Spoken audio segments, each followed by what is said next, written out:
ฟังบทสอนสำนวนก่อนสุนทรเทศนา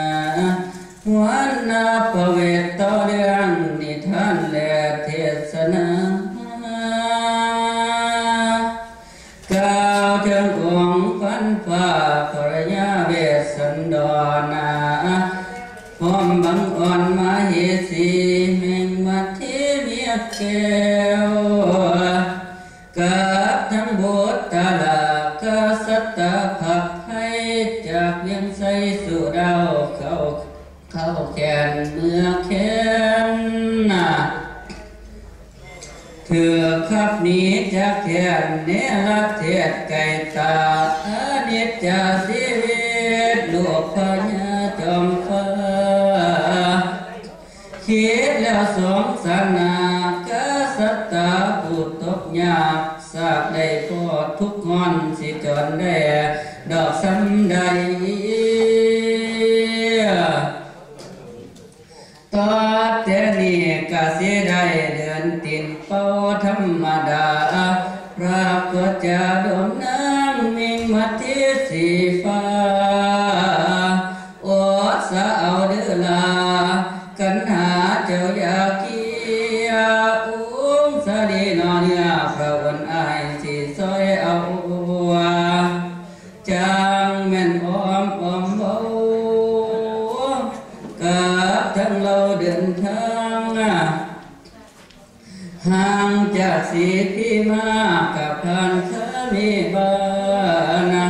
หลายสถานพนาไม่เลี้ยวไปขบป่าอุ้งพญาดวงดำไหลมองบ่ทองเที่ยว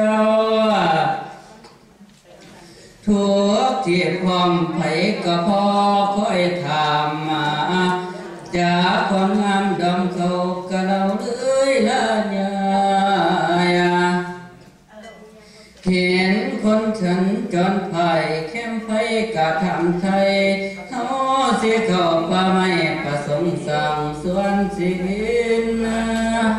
เคยได้ยินบ่ละเจ้าเขาบงกฎอยู่ใส่นาเขากะว่าบ่หู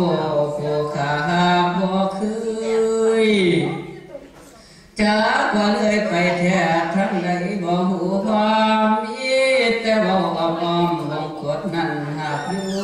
ไกลไผบ่ไปเห็นแล้วแนววงกฎดอยใหญ่จากว่าไกลได้ไกลบ่เคยได้ดอกทองเถิงพระก็เรื่องเบากับคนอยู่กลางป่ากะเลยลายังใหญ่ใกล้เขาดอกทิ้นเขาทุกบ่มีบ่อนเบาเข้าป่าไปนามาที่เวทนาทุกแทบที่ทนบ่มีได้คิดไปมาก็เลยไปอยู่กลางไปแต่ต้นดูน้ำตาไหล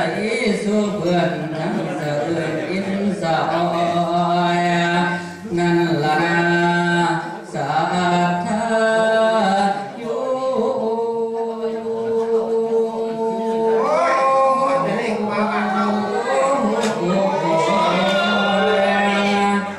ทางเราโลกน้อยอ่อนยันเพ้อไปนาเวทนาคำเดียวจังเป็นสองอ่อนน้อยแม่พระโอ้ยก็เลยเศร้ากำเฮาเจ้าอย่าแอวแม่บ่ได้ลูกแก้วอยากหัวยันสันใส